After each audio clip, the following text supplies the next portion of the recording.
I think it's probably inappropriate to expect the same kind of returns in the second half. But I think generally speaking, like I said before, the recovery is continuing.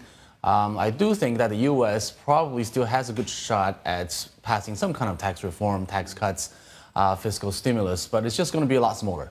So what that means is that the U.S. economic performance, interest rates, inflation, whatnot, is probably not going to run that far ahead of the rest of the world.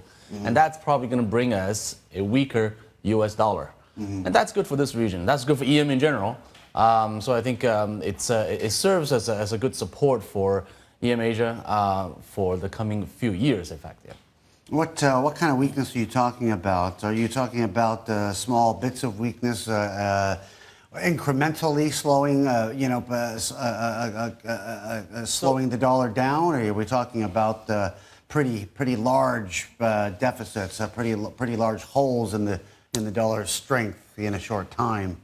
So look, the dollar has rallied for 6 years, right, since 2011. And during that time, emerging markets have underperformed developed markets, the U.S. in particular, by a large margin.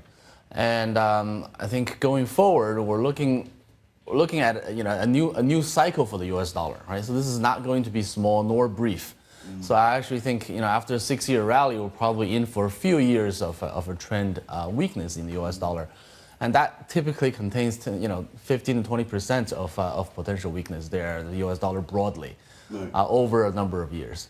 So I think this is probably one of the most important market trends for global markets in the next few years. Yeah.